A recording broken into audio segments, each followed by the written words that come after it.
about the secondary after a week working with them, and also how are the newcomers, both transfers and freshmen, doing, kind of getting their groove and settling in?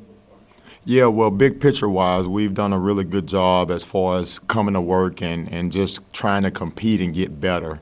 The biggest area of improvement for us is just being great at the things that require no talent, controlling the things that we can control and doing that to the best of our ability. I do like the way that we've competed and made some plays on the field, but we still got a long way to go in a short period of time. In terms of the newcomers, those guys are really doing a good job standing out. Jerry and Jones, Miko, Dotson, both of those guys have done a phenomenal job in terms of, playing within the framework of the defense and making plays. Both of those guys have really stood out. In terms of the freshmen, we still got some work to do with those guys. Got to continue to keep them focused, continue to, again, just get good at the things that require no talent. Okay. Hey, Coach, when you bring in older players from other programs where they've already played a good amount of college football, how much of what they've learned translates immediately, and then how much of teaching you have to do, besides just concepts, maybe even technique? Yeah, well, the experience part definitely stands out. Those guys are really good in pressure situations because they've been in that with the experience.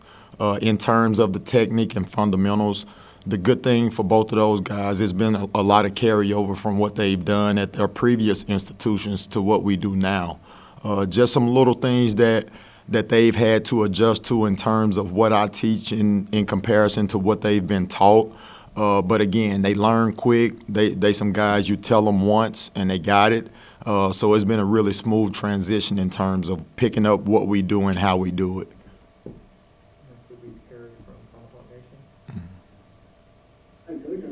Hey, Perry, how you doing? Not too bad. So you mentioned so many people up off the top on that first answer. How do you like to rotate your DCs in and just kind of get people fresh legs and also put them in position to compete? Yeah, well, we would definitely work as a unit this year. The good thing, I got more depth with this secondary than I've ever experienced. So we will be deep. We're 3 deep at certain positions with guys that we feel good about. So it's going to be a collective deal. Not a lot of rotating within a series, but by series. So I'm excited about the depth. Obviously, competition brings out the best in you, and knowing that the guy behind you is just as good allows for you to be the best player that you could be. So I'm excited about the depth that we have, and knock on wood, we continue to stay healthy and keep progressing. When I know you guys have a scrimmage tomorrow night. Do scrimmages bring out different things in different players, and do you usually see players? Is it usually just carryover from practice, or when you get into the stadium, do sometimes you see different things? And what do you look for in those situations? Well, a lot of guys look really good with just helmets on. Once you start including the physicality and the full contact of everything, things start changing. So I'm anxious to see how the guys respond to putting it all together and putting them in a game type of situation. We're going to be in Doak Campbell tomorrow, full padded practice under the lights. So, you learn a lot about your players and get a lot of good information at that point. So we'll know more about where we stand tomorrow night than what we do right now. And I just look forward to seeing them go out and compete.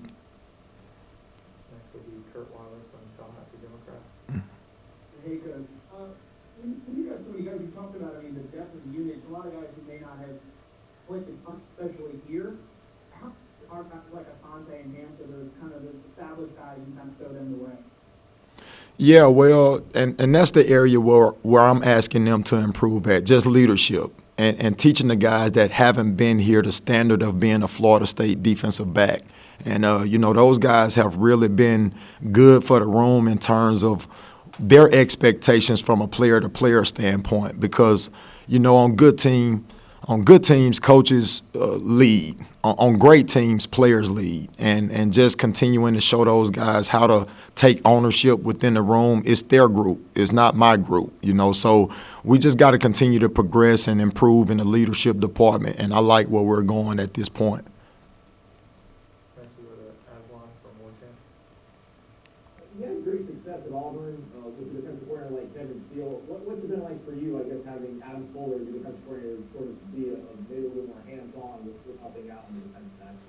Yeah, well, it's been a great experience. Adam is a young, sharp, up-and-coming, great defensive coordinator, future head coach. So I've learned a lot from him in a short period of time. He got a lot of new ideas with things that I've never experienced, and vice versa. So it's been really good working hand in hand with him every day, just in terms of putting the big picture together for how we can make this defense play the best of their ability. Coach, one guy that I think a lot of Florida State fans wanted to see last year, they weren't able to, was Travis Jay. How is he looking? I know he was able to practice some last year, but he didn't get to play. How is he looking in camp, and is there any rust from that layoff from the game? Not at all. Obviously, fundamentally and technique-wise, he got to continue to be consistent with that. The talent is not an issue. He's probably one of the most gifted young men I've ever coached in my 16 years of coaching. The future is really bright with Travis. Again, the main thing for him is, like I'm telling everybody in the room, let's be great at the things that require no talent. He got all the talent in the world. He's a kid that can play any position in the secondary, and he's sharp. He understands the game. He's been doing a really good job in terms of special teams as well. So he'll definitely be an impact player for us. And, he obviously the experience is going to help him. He'll get better in Game 9 than he will be in Game 1 because he didn't play last year. But I like where he's at. But, again, he still got a lot of fundamental things we got to clean up. So I'm impressed with Travis, and I'm excited to get the chance to coach him.